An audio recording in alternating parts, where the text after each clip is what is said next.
Welcome,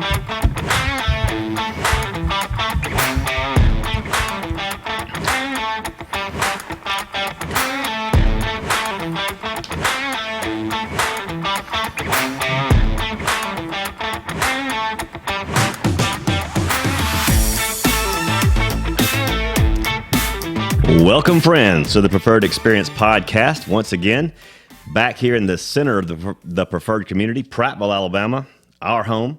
We love it. I'm Will Barrett, along with the Millzer at Master Control. How you doing today, sir? Doing good, man. How are you? Like our guest has said, just trying to stay in the air conditioning. Absolutely. It is hotter than a steel chainsaw in a Tennessee pawn shop right now. Yeah. You know, I have a membership out at the country club, and I kept telling myself, I'm going to play more golf. I'm going to play more golf. Then it gets 95 degrees. Goes, no, I ain't going to play. I'm not going to play any golf. I want to wait till 5. Wait till 5 o'clock when it cools off and it's 93. And then I was like, oh, okay, I'll wait till the fall. And then there's football, and then and then I wind up playing like 3 times in a year. Yeah, exactly. And football's right around the corner. I mean, we're in the last days. The last work day of July is today. Yeah, and we've got football on August 19th. Crazy. Absolutely insane. I was at a teacher's luncheon this morning, administrators luncheon for the teachers before they go back to school. And school starts in 12 days. 12 days school starts back. It's like you blink and the summer's over. So this kid's going to love going back to school in 95 degree heat. It's so crazy that now high school football, you're 3 weeks into the season, 3 to 4 weeks into the season before college football starts. Yeah. I mean, it's... Yeah. I remember we used to not start football till Labor Day. Yeah. And now we're in mid-August. And, heat timeouts every 5 minutes because, good grief, it's 95 degrees at kickoff. And kickoff's at 7 o'clock. Yeah. So, anyway, we got a great guest on the show today. He's been here because of very popular demand. We've had a lot of good guests on the show, but I think this might be some of the most interesting conversation we've had across all 10 episodes thus far.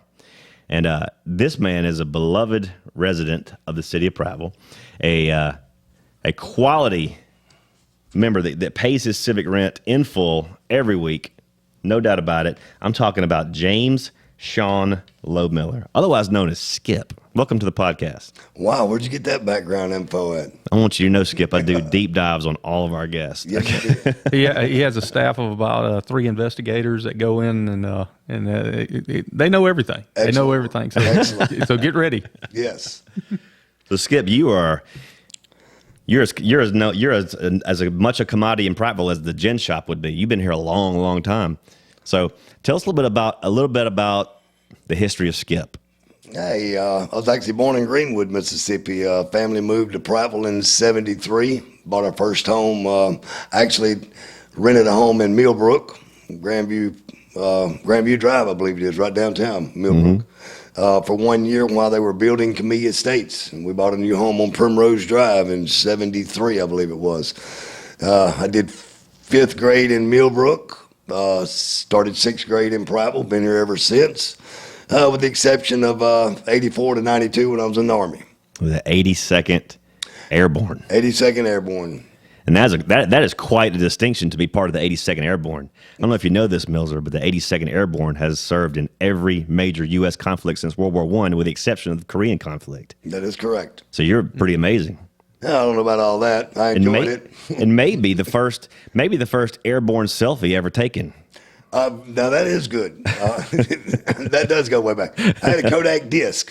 I don't know if you remember the Kodak disc cameras. Used to keep it. You had a dummy cord, what they called a lanyard. We called it a dummy cord. It was attached to everything. You had 16, your canteen, cameras that you wasn't supposed to be jumping and stuff, but it fit perfect right here. So yeah, I jumped many jumps with that camera, and posted some pictures on one of our Facebook pages of some old airborne buddies, and they really got a kick out of seeing those old photos. Absolutely. As I did as well. I think a lot of people were surprised to see that. A lot of people didn't know that about you. And they were in color too, by the way. Yeah. It wasn't all black and white. Yeah, it was. I saw it was circa 1985, I think, that picture that I saw. Exactly when it was, yes. So you're a graduate of Prattville High School, 1980, is that right? 1980, yes. 1980, and since then, that's been, 42 years. A lot of changes have happened around here. It is. We had the distinction of being the first class to go to Prattville High School all 3 years, sophomore, junior, senior. We are the only class that did not attend the old high school. Everybody either went to, they go to kindergarten there now. Mm-hmm. They went to, the ones before us went to high school there. And junior high, it turned into a junior high, but we were in that transition where we went straight from North Highland to the new high school. Yeah, my sister did her ninth grade year was at the old high school, and then she went up. So she was right in that transition. Yeah, she was right behind me. Exactly. Yep. So you've been here as a graduate of Prattville High School for 42 years. You've seen lots of things go up, some things come down, but Prattville has been on the up for many, many years. And one of the things that makes this community a distinctive community, I think something we have that not many people, none of the communities have, wish they did, is a vibrant outdoor recreation component to the city, and it starts with the Tauga Creek that you are the unofficial mayor of. Actually, I got to give credit to a lot of volunteers, a lot of grassroots volunteers that, I guess I started putting pictures on Facebook, and folks started getting involved. But it was a very polluted creek back in the day. Our first venture was behind the stadium, actually, right there where the fire training tower used to be. Didn't have I guess, EPA back then. A lot of stuff was thrown on the banks for erosion control, which I can see there's some serious erosion problems. But we pulled everything to include the kitchen sink out of that creek. Literally a kitchen sink, probably. Yes, literally. Hot water heater, too. Now, the Tauga Creek Improvement Committee. This was started. Give us some background on the Tauga Creek Improvement Committee, because, like you said, Tauga Creek was not a pretty place back in the day. And when you say back in the day, you mean as late as the 90s, perhaps. Yes, actually, we were founded in 2011. 2011. We actually started in 2010. I would float from downtown. The townhouses on Oak Creek Court, just beyond City Hall, would float down with Henry and Maurice, a couple of dogs that Hayden Anderson owned. Would float down to the American Legion for some football or some NASCAR on Sunday afternoon, and then would walk back up. There was no walking trail. Thanks to Henry and Maurice, they beat a trail down behind the stadium, just a little path, and that one thing led to another, and we ended up with a nice Crimson Run walk trail there over the years. Some grassroots volunteers seen me pulling out one day. Joanne Johnson and her husband, Air Force, were new to the community, seen me pulling out, started asking questions. Well, where does this creek go? How far does it go? I said, well, it goes all the way to the Alabama River, about another 5 or 6 miles down. But this, as far as I go, I can't get past that blockage. That blockage was a big tree along with a bunch of the stuff that had been dumped in the creek from the fire training tower over the years, and had washed down and created a big blockage just before Doster Well area. So she said, well, hey, we got an old aluminum canoe and a pole saw. We'll meet you down here next weekend. I was thinking, yeah, right. I've heard that before. So next weekend I showed up, and sure enough, they were there with a canoe and a pole saw. So, and she's the one that actually started putting pictures on Facebook, and because I am from here, she tagged me in them. I don't know, folks see me with a cold beverage and a chainsaw in my hand, and they all wanted to get involved. Looks like fun. Yeah, that's exactly what the redneck said. Anytime you can have cold beverages and chainsaws, that's a good time. Probably rednecks love it. Well, that's what I'm saying. You can walk around with a chainsaw and a cold beer and say like Atlanta, downtown Atlanta, or something like that. You're going to jail. You go to Prattville, you're going to work. Yeah, you're going to work. Some hard work. Now, you've been pulling stuff out of that creek for years and years and years, and I imagine there's quite a few stories that go along with that. What would you say are some of the craziest things you've pulled out of that creek? Well, one of the craziest things that we've lost in that creek that we've yet to pull out is the wounded warrior's artificial leg. He flipped over, and it is we've got this fictitious character down there, Catfish Charlie. He collects all the Oakley sunglasses, key fobs, keys, nice hats. One flip flop. If you go with flip flops or Crocs, you're not going to leave with both of them. But Catfish Charlie has a underwater bar somewhere. and I'm sure there's plenty of fish net over the years been down there. I know he's got a leg lamp made out of that leg. That prosthetic is now a leg lamp somewhere. We just can't find Catfish Charlie's bar. So you're telling us that there's a prosthetic leg in that creek somewhere. If it hasn't made it to the Alabama River, I'm thinking it is in Catfish Charlie's cave somewhere. Well, I'm hoping it is. Someday somebody's going to stumble up on that leg and wonder. Yes. Now, we searched hard for 2 weeks. Well, that's a big deal. And we knew exactly where he went, where he flipped over at. But like I said, those swift water currents, some of those stuffs, and then you've got logs under there and stuff. We don't know, if it caught up on something or if Catfish Charlie really got it and tuck and run with it. Well, so that's one of the most interesting things I've seen. I've heard you say lost or pulled out of there. Yeah. But I'm sure that in your expeditions up and down that creek, you've seen a few crazy things. Yes. What would you say are some of the wildest things you've seen on that creek? I don't. Everybody thinks you see a lot of snakes. You don't. I've usually got Sailor Girl, my dog, with me. She's splashing, dashing, crashing, making noise. Now, she's as famous as you are. Yes, she is. Even more so, probably. She's a lot crazier than I am, that's for sure. But she's making noise. I don't go down there looking for snakes. If you go down there looking for snakes, you're going to probably see some. I do not go down there looking for them. So I rarely see them. Now, I can tell you, to my knowledge, there's never been a snake bite on that creek that I know of. No one's reported one to us. There's never been a fatality. We're knock on wood. We're really proud of that thus far. Well, and some of the action I've seen behind Oster Well, some of those kids wouldn't know if they got snake bit. No, they wouldn't. You're exactly right. They're probably more of a threat to bite the snake. Right. Yes. Right. Which Y'all is probably a watch good thing. That keeps the snakes at bay. Y'all hold this, watch this, Yeah. right?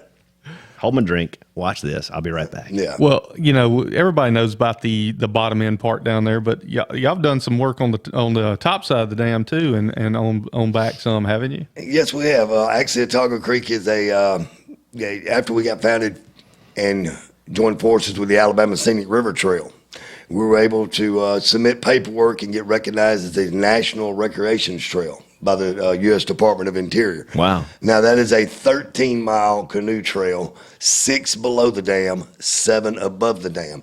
So it officially starts up on Booth Road, if you're familiar By with my that. house. Yeah. It goes right by my house. So- County Road 10. Now, we do not put in on Otago Creek there. We put in on Bridge Creek, where the Bridge Creek is. Otago Creek, that bridge, that first bridge you cross over, that goes into a 5-way split into a swamp. And no one's made it out on the first attempt yet. There are no signs or mile markers. I will bring up a story here in a little while. There have been 2 men that have done it. Okay, by luck, by chance. No. But these are guys that's fished in Bear Creek on a regular beat. So Yeah. I'll tell the whole story here in a little bit. But actually, we do have mile markers starting and a starting point off County Road 10 at the Bridge Creek Bridge. You will float down into Otago Creek beyond that, just below that swamp, to where you can stay. You can guide straight on down the creek. However, that it's very beautiful up there, because it's more wilderness, so it's not developed. Not as much litter, thank goodness, but a lot of fresh fall trees and thyme. We get up there in the fall time when it's safe and the water's low and decent, and get one section clean. By next fall, it's right back nasty or even worse right below it. The downtown, the lower creek below the dam has become so popular and so utilized. We try to concentrate our efforts on keeping it as clean and as safe and as family friendly as we can. However, it is floatable up there. It's a tough go. Yeah, it is. But it can be done. Heavily utilized, I'd say. I mean, you don't find a weekend down there in the lower portion that's not just covered up with people. Exactly. And I think that's a tip of the cap to you and your squad out there. And the for lack of a better term, I don't know if you gave yourself this title or not, but the Creek Freaks down there get it done. That is our nickname. We started out as the Dirty Dozen. The 12 of us that founded the Targa Creek Improvement Committee and were the initial ones that showed up pretty much every weekend with some task in mind of cleaning and clearing the creek to make it passable down to what is now Targa Creek or the canoe trail takeout off Reuben Road. So to get that done, we were originally known as the Dirty Dozen, and then I kind of coined the phrase Creek Freaks. I'm glad to hear that you gave yourself that name because some would think that doesn't sound very nice, but I think it's a proud moniker. Well, that's what folks started referring to us as because we were down there doing weird stuff with chainsaws. There has been some weird stuff that goes on down there. I mean, some of that stuff was nationally televised. I know you remember Deep South Paranormal. Yes, I had a canoe involved in that. The canoe they were in was actually mine. Tell the world about Deep South Paranormal and their activities here in Prattville. They are hilarious. They are a special group of guys, no doubt. I think the one guy with the beard, they had just got out of rehab for like the third time. For I don't know if it's substance. I believe it was alcohol. He was a wild one. Ann Powell actually contacted me, I believe, about utilizing a canoe to do that, and we were talking about that at a chamber a couple of weeks ago.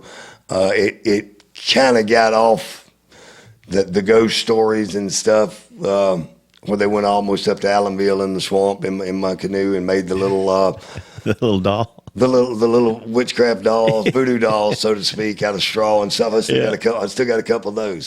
Stephanie Gillespie's got one hanging in her office. I give her. But yeah, that was definitely an adventure. I got to hang out with them on, the movie set there at the gin shop when they were filming. Got to spend Friday and Saturday night in there with them, as well as it was a Thursday evening. We put the canoe in off of Lower Kingston there, just beyond the 4th Street Bridge, and floated them. And the rescue squad was gracious enough to put one of their flat-bottom boats in the water with the camera crew on it and stuff. So that was I need to revisit that. I need to watch that again. I haven't seen that in a while. Man, we've got a couple of ghost stories here in Prattville that surround the creek and the gin, but you really got to ramp it up to make a TV show out of it. Yes, you do, and they did. They did it well. And the funny thing is, the original ghost story was in the building that burned. Yes, right. So exactly. Really, nobody's ever said the other part's haunted. It's just kind of. It is now. It is haunted now. So it had nothing to do with the actual creek or especially above the dam. More so on they supposedly have seen her walking across the dam, but you're talking about up there in Allenville and all that up there. Well, that's part of what I was going to talk about. My dad, Norman Mills, and Gilbert Scott, and his cousin. I've railed on their exploits before. One of their favorite things in the world. They literally would go fishing anywhere. They would go in the middle of Bear Creek Swamp and drag a John boat out in the middle of Bear Creek Swamp. No, sir. Not this guy. No. Well, one of their favorite things to do was to pull the boat over. They'd have the boat in the back of the pickup truck. They go over behind A.G. Carter's shop. I know exactly. Yeah. And they would slide it in right there. The little 10-foot John boat. This is before any of the creek improvements. And they just go up and down from Allenville all the way to the dam, back and forth. Big fish up there too, I hear. Oh yeah, they would pull out some massive fish out there. Are they the ones that put those baby doll heads on spits out there on Bear Creek to keep people away? They very well could have done that. I mean, that's right up their alley. That's something that they would do if they knew that show was going to be filmed there. They would have done that. There was no doubt, because that's the kind of thing they do. But it was funny because I was showing my dad the show before my dad passed away. I was showing him that show. His exact quote: "They better not mess up my fishing spot." I love it. So you've gotten the canoe trail nationally recognized. You continue to be a champion for that effort. What's next for Targa Creek? A tiki bar out in the middle of the pond when they get when they get the apartments open there. That sounds nice. Some type, not a tiki bar so to speak, but some type floating pavilion maybe that the residents as well as other tribal folks can paddle out and kind of sun or congregate, so to speak. That'd be awesome. That would be cool. Yeah. That'd be great. Do something at night. It could be a lighted feature, maybe a fountain or some sort. Yeah. But would like to see that upper, especially the mill pond, more utilized as the apartments get, because it's going to be a great view for them. Oh yeah. There you Well, go. and we have the Creekside concerts where they are now. Well, Right. think about having something like that out on a little platform out there for everybody just to pull up with a boat, with a Yeah. canoe and enjoy a concert. Now we did have a group that watched the fireworks there. The last fireworks show we had at the stadium. We had a group of floaters that tied up just behind the dam. Said they had a great view, spot. straight downstream view of the fireworks. So there's a lot of potential there. The city's got that property now. They've cleaned up that levee, cut the underbrush and the trees back to where you got a good view across to watch the renovations going on at the gin shop. But yeah, a lot of potential there. Yeah, we were live streaming the Founders Day ceremony that, last week up there on the bluff up there where Daniel Pratt Cemetery is. It is absolutely amazing what they're doing. You could see everything from up there. That the side they're in the middle of making that sidewalk project that goes all the way down the side of the building complex there. And it's going to be an amazing place when they get done. Yeah, I don't think the city's quite ready for the kind of impact that's going to have. I mean, you can't visualize it until it's on you, but it's going to be incredible for the downtown area. And the downtown area continues to flourish, but it's been needing some juice, I think. Right. And this is the juice that it needs. That's exactly it. Now, another one of our visions, as you'll see in our brochure, was to bring more foot traffic downtown with this canoe trail, to beautify that creek, to make more folks want to come down and walk. In return, when I'll tell you, in 2010 we started, I could count on one hand the shops that were open. Uncle Mick's, Red Air Hardware, Hope's was still in business, the Bridal Boutique, The friendly barbershop in one the barber shop as far as fashion. retail, and then of course you had Lane Easterlin, which is not really retail, and a couple of lawyer offices, but it was pretty much dried up. Yeah. You could roll those sidewalks up on Friday afternoon, no one would miss them till Monday morning. Correct. Now that kind of happened when the post office pulled out downtown. Right. Now, as of last weekend, there's 2 vacant buildings down there. And one of them is huge. Yes. I would love to see something get in that Red Air Hardware building. Yes. What's it going to take to get that Red Air? I mean, like a burger sandwich wrap shop kind of place. More, I don't know if you remember the Carousel of Shops. I do. That was Yeah. where the Axe place is, where Prival Axe is now. Yeah. The owner of Fox's Pizza has purchased the Red Air Hardware building. He now owns it. He has his vision, from what I talked to him, it's been over a year now, is to split it up, similar to the Carousel of Shops. He has Southern Grounds Coffee Shop, which is kind of Right. unheard of. It's in the back part of that building. He's wanting to move it and the cigar bar. Well, actually, the cigar bar would be in the back, open air. He would do kind of a breezeway from the front door to the back door to add that parking, additional parking in the back that they can access Main Street.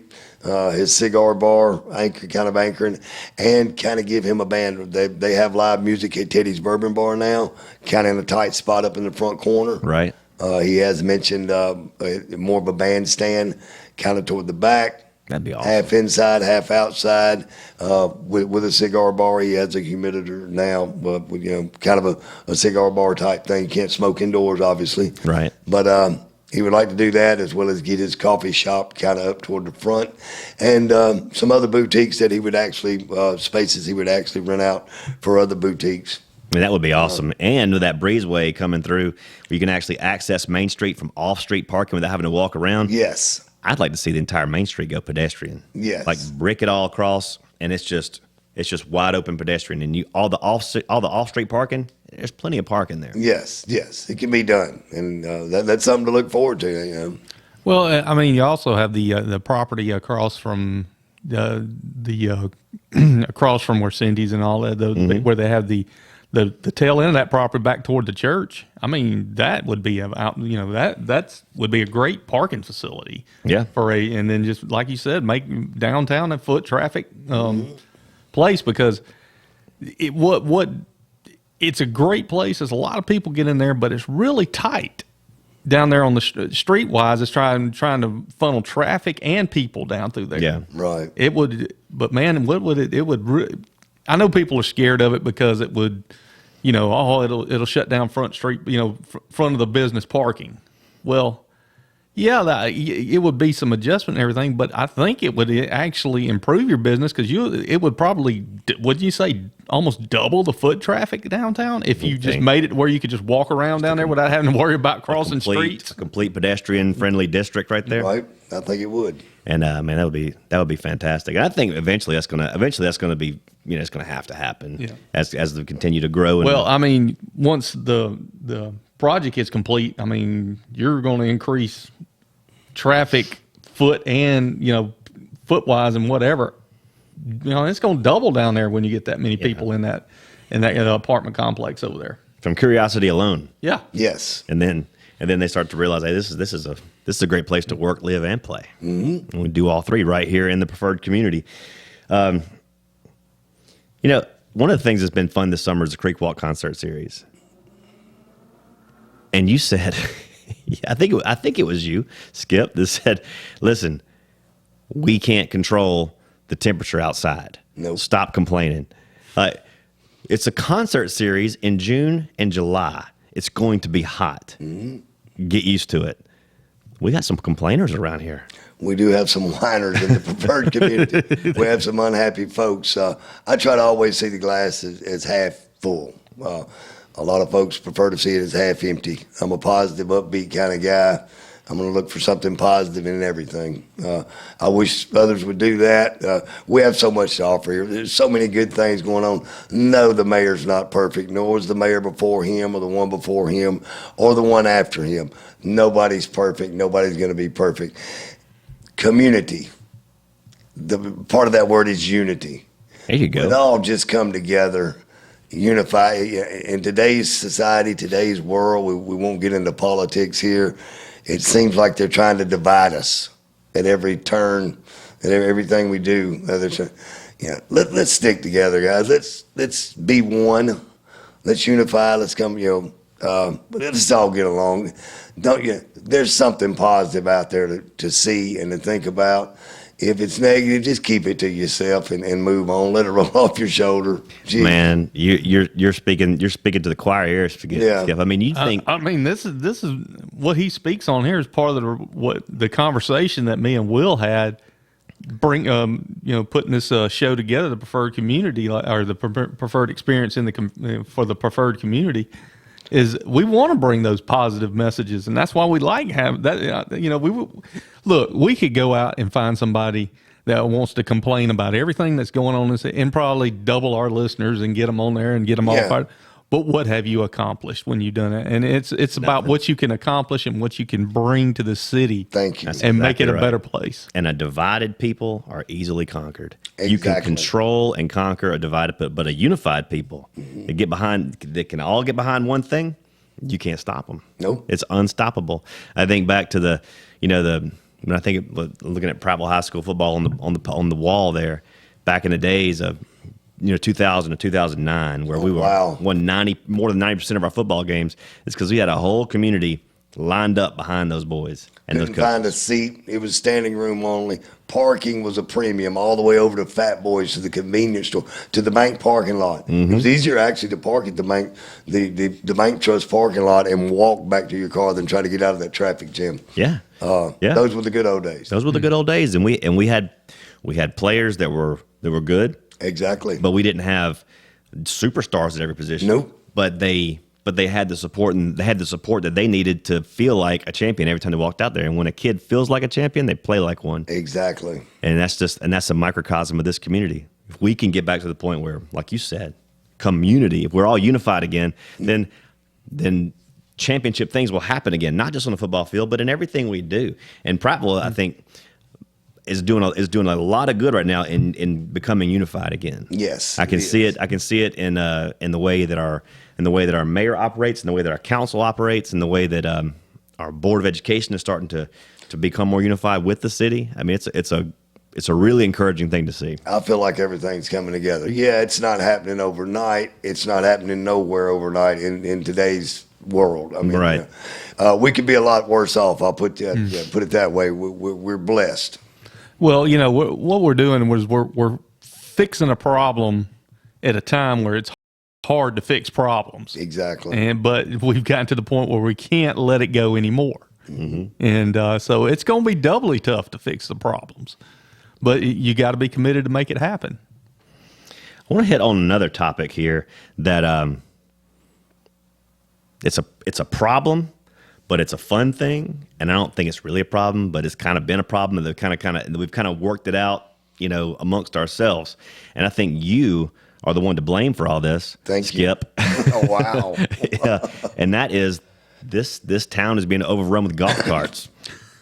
This town is being overrun with golf carts, and you were the first one with a golf cart, I think. And so I put it all on you. I have a golf cart myself. Well, yes, you do. I have, to clarify, I have two carts. One is a service cart used for the Otago Creek Improvement Committee to haul chainsaws, and my dog, because she gets tired, and I get tired. But you got to get those chainsaws in and out, and there's a lot of working. But that was initially purchased as not so much a toy, but as a service cart to haul tools. I put a trailer hitch on it. I can pull a kayak trailer, small kayak trailer, my canoe, stuff like that. Now the second one I bought about 4 years ago when we started the Chamber of Commerce Board of Tourism Development. I bought a 6-seater that has the Prattville.com logos on it that I kind of use for touring, for giving guided historical tours. We used to do the walking tours. State of Alabama did the walking tours from the museum in the month of April. That come in handy that last year before COVID that we done it, because we do have some elderly folks that can't walk those 5-6 blocks. They were able to enjoy it. It's time to bring those back. It is time to bring those. I meant to mention that last week to Ann Boutwell. Do we see that coming next April? Yeah. We didn't have it this year. We should have, I think. I think COVID's behind us enough that we could have had it done this year. But yeah, those golf carts now they're saying that they're street legal.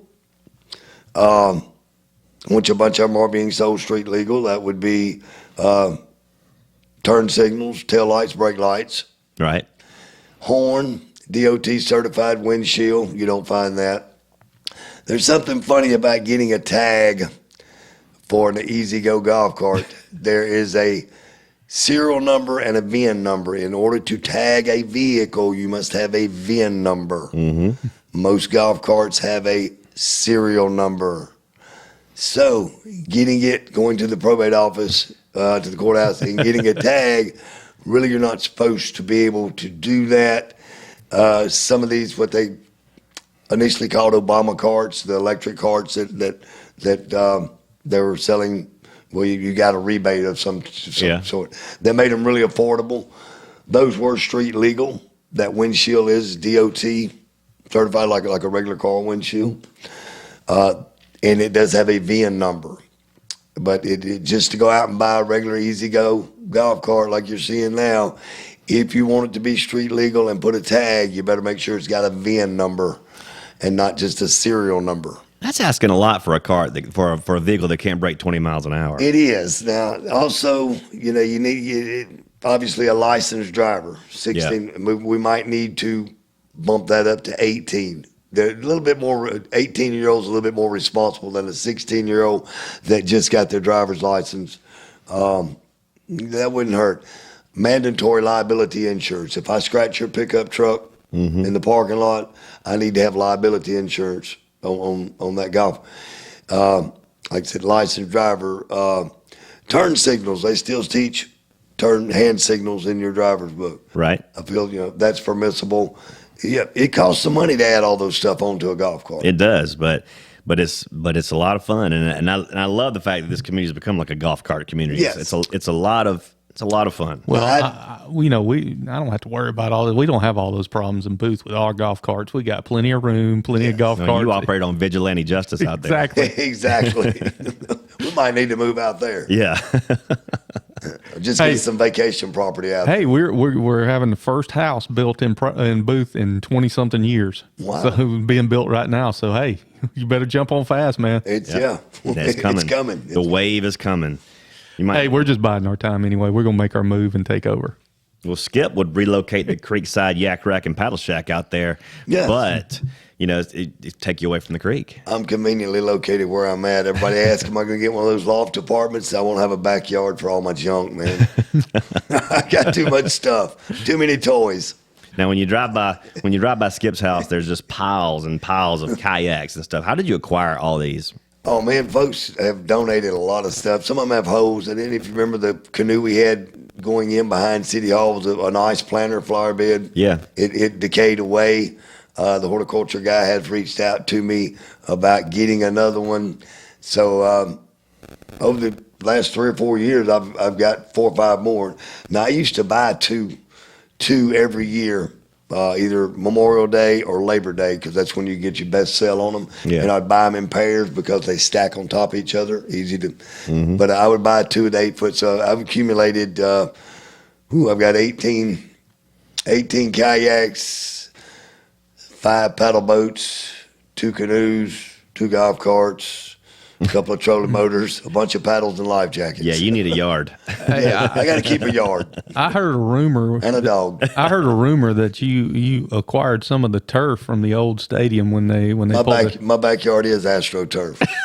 The Creekside Yak Rack and Paddle Shack is Astroturf. It is actually lined in crimson. I'll have to send you a picture.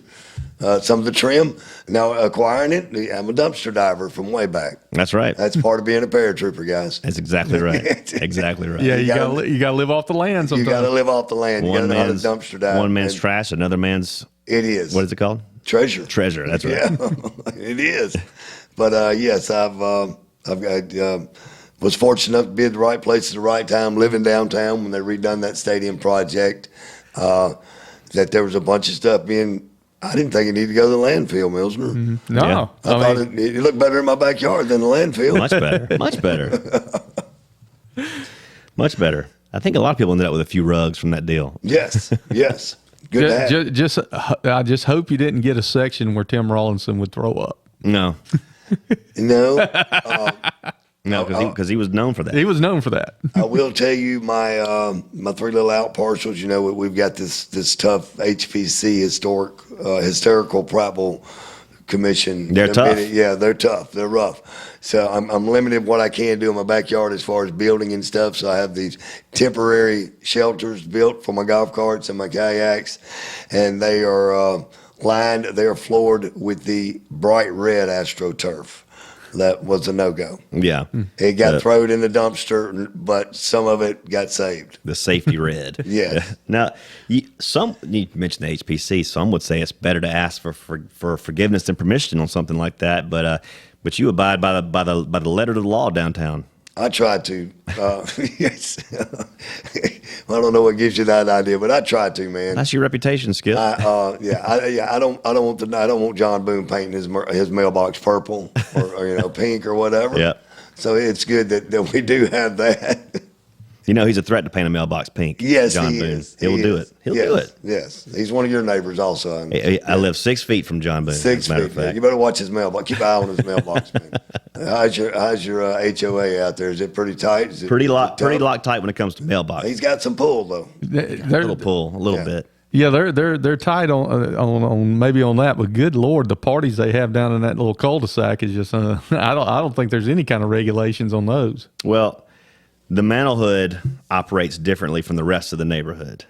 So anytime you come down to the Mantelhood, the rules are relaxed a bit, and you're welcome anytime. I like Skip. that. I'm coming. You're welcome. In the cul-de-sac, we'd love to have a Skip Lobmiller appearance We will make it. at a Mantelhood party, and you can ride the golf cart up there to it. You go right through Hunting Ridge. That's a big hill. I mean, mine is gas powered. Yeah, see, Mine too. I like the gas. I gotta have the gas. I prefer the gas, and everybody on our street's electric. I'm the only one with gas, and I get made fun of for that. I'm like, look, I don't have to charge this thing ever. No. And put 4 gallons of gas in it, and it lasts till the fall. And if I do run out, I can go get somebody, I can borrow somebody's lawnmower gas quicker than I can find an extension cord Exactly. to run over there. Hey man, can I plug into You your can have it wall recharged in 2 minutes. Yeah, exactly. Man, well, one thing I know about you that you do like gas powered vehicles, I do. as including a '69 Plymouth Roadrunner. That was my high school sweetheart. How'd you find out about her? Skip, I'm telling you, I got ways. I guess you're going to bring up the '68 Pink Cadillac next. I wasn't going to, but if you want to talk about it, feel free. Well, that was after I got out of the Army. There, that Cadillac actually came from that house on the corner next to Oak Hill Cemetery, right there, the big white house. Oh wow! My brother and his first wife, they remodeled that in '89. Yeah. And I was in a transition between the 82nd and going back to Fort Bragg for the Special Forces qualification course. Helped them. That car was abandoned, junk. It was old Ivanhoe, dark Ivanhoe green, almost black. It was actually Ivanhoe green, but it had faded so bad over the years. Was all rigged, man, hot wired and all kind of. Caught the grass on fire when we put gas in it and sparked it up. But me and Danny Durbin had a lot of fun with that. We talk about hold my beer, watch this. We were riding in it after we got it fired up and halfway dependable, and Bruce Springsteen come on the radio, Pink Cadillac, and Durbin looked at, hey man, if you'll paint it pink, I'll mix the paint for free and find somebody to spray it cheap. 2 weeks later, man, I found the Cadillac was pink. Bingo. But the '69 Roadrunner, man, that was my first car. Loved it. Hot rod. You mentioned the Pink Cadillac is what you got when you came back from the service. Yes, that was just a second. I had a little truck also. I had a lowrider truck, convertible. I can see that. Yeah, me and Durbin cut the top off. When you got a friend like Durbin in the auto business, you can do a lot of things. So that was before battery powered sawzalls and stuff. We actually had an extension cord with a sawzall and some directions from California Pop Top that we got offline. One Sunday afternoon we cut the top off that truck. You mentioned your service, and by the way, if I didn't tell you before, thank you for your service. Thank you for doing what you did for this country. I was reading an article just recently about armed services recruitment, military recruitment, and they're at like 40% of their quota for recruiting soldiers this year, and it was even worse than that last year. We can't get anybody to want to go in the military anymore. What do you think is causing all that? Today's society, you mentioned the word work or job. It kind of scares them, I think. I mean, they're giving these up to $15,000 signing bonuses to join the Army out of high school, and they can't get anybody to do it. With it's not so much college education now, but learn a trade. Yeah, there's a lot of trade opportunities out there that they can learn in various military branches. I hate to hear that. I didn't realize it had gotten that bad. Well, I think a lot of it goes back to maybe the leadership of this country. That's it. What are we fighting for? And so much, like you said, so much division right now over what's the right cause, what's the wrong cause, why are we doing it? And instead of learning how to be soldiers, we're learning how to be tolerant and be accepting of all the 58 gender blocks and all this, and that's more important to our military than actually defending our country. Exactly, and that's a problem. It's a scary thought because the people that would want to destroy us, they're not worried about that. No. They're worried that they're focusing on how to make the better soldier. Yeah, they're kind of applauding that actually. Oh yeah, keep going. Keep going, guys. You're doing a great thing over there. Yeah. We're not going to do it, but y'all fighting from within, it's destroying us. Mm-hmm. And that's what they say. If this country's ever taken down, it will be from within. Yep. Without a single shot ever being fired. Right. So I hate that. It's up to us to on the local level. Yes. To unify. Yes. We can't depend on the feds to do it for us, or the state to do it for us. It's got to start in places like this where we all stand unified behind the cause, and that cause is nothing more than just doing the next right thing. You know, and pride. I mean, you are an American. stand up for what you believe in, yes, but unify. And that's something that we've gotten away from, I think. Yeah. I mean, it's okay. You're old enough to remember a time back when you could disagree with somebody on something and still be friends. Exactly. And now, those days are over. If you disagree with me on sexual orientation, or if you disagree with me on what defines a marriage, or if you disagree with me on CRT, then we just can't associate anymore. We have to be enemies. We have to be enemies, Yes. and that's never been the case up until recently. Exactly. And it's disgusting. This is a Yes. disgusting thing. I can't stand to watch it. I can't stand to be part of it. But we could unify on a few key things, like we are Americans. Yes. We promote general defense. We provide general defense, promote general welfare. Can we all unify on that? Yes. And it starts right here at the local, at the hometown level, man. We've got to start it right here in our front yard, so to speak. Yeah, and I think the things that you're doing, the things that the vibe that you put out to this community helps to make that happen. And I really appreciate what you're doing. Thank you. Keep up the good work. Thank you, sir. So we're heading into the future. Prattville's got a bright future ahead of it. And a lot of things are about to change in the next few years, and a lot of things on the horizon from just infrastructure coming up, and business development, economic development, and recreation development. What do you see as a vision for Prattville's future, say for the next 20 years? Oh, I want to get that championship football team back. I know that's on the top of y'all's list too. You know what? We all want that. Yes. We all want that. Unity, definitely at the top of the list. Anti-litter, y'all know how much I hate it, man. And it starts in your own front yard, because once it gets into the gutter, into the curb, it goes into the storm drain, into the creek, into the rivers. Mm-hmm. See so much these folks don't care nowadays. Unfortunately, you got to put trash cans everywhere, because folks aren't going to step 10 foot out of their way to use one. You pretty much got to put one so they run into it to actually use it. But I think we're going in the right direction. I try, like I said, I try to be positive and think positive at all times. Mm-hmm. I see us going in. Yeah, we've got some hiccups, ahead of us. There's no hill too high for a mountain climber. That's right. And there's a bunch of mountain climbers here in Prattville. Yes, for sure. Well, Skip, man, we appreciate your time today. This has been fun for me. Fun for you, Millzer? Absolutely. I've had a great time. I hope you enjoyed it. I did. Enjoyed it. We love having you on here. I love the man cave. This is not what I thought when I walked in the door. I thought it was going to be more of a radio, more of a preppy type decor. I see y'all's wives don't come in and help. They allow y'all to do what gave you that idea? To do what you want to here, but not at home. I'm betting. Correct. That's how all this stuff ended up here, isn't it? We have no inflatable furniture at home. Pretty much 90% of this stuff was stuff I've accumulated over the years, and I had to have stored because I wasn't allowed to have it out. I knew it in the house. So I was like, you know what? This is my room. That's right. I knew it when I walked in the door, man. When I seen the Pink Floyd and the ZZ Top posters and the album covers. You're right at home. Speaking of, there's a new place opened up downtown. Can I plug them? Yeah. Yes, absolutely. Well, darn, what's her name?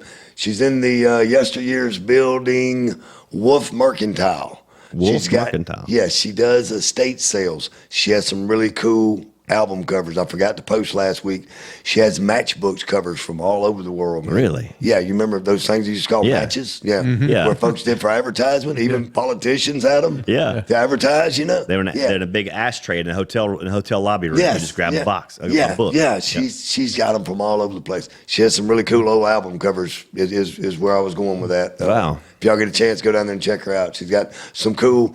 Their reproduction Grateful Dead T-shirts, Pink Floyd, Zeppelin T-shirts. Yeah, Gotta get in there. But they're faded. They're faded. They look, but it's new. Yeah. We gotta get in there. Pretty Wolf cool. Mercantile in the old yesteryears. Yes, sir. Gotta get in there. That's really cool. Thanks It's for a plugging cool place. Yeah, 2 doors down from the beer joint. Yeah. Well, we definitely know where that is. We know where that's at. Paige will appreciate that. Oh yeah, yeah. Love you, Paige. The Craft House is a great place to hang out and meet people. Yes, it is. Well, I'll say this, Skip. You know how the way we bring this show to a close, we start to wind this down. We take it from the fun conversation to a more serious note, and that is with our friends Chip Powell and Lewis Mills. Oh, in cool. their episodes, weekly installments of Poetic Justice. I love it. You've known Chip for a long time, yes, and Lewis too. I bet you didn't know that they were master poets that just loves. I did not know this. Love poetry. Yeah, I'm looking forward to this. Yeah, the side of them you don't get to see very often. So no, let's go, Millzer. Welcome again to another episode of Poetic Justice. I'm Chip Powell, always along my side right here, Lewis Mills. Lewis, we were off last week. Yeah, we had to have a break. Had to have a break and gather our thoughts, kind of get this all back together. I mean, we put out a lot of episodes, and we needed a week off to prepare mentally. But did you have any time for poetry or maybe any festivals, anything in the off week? Yeah, that's pretty much all I did at night, read a little poetry. By the lake?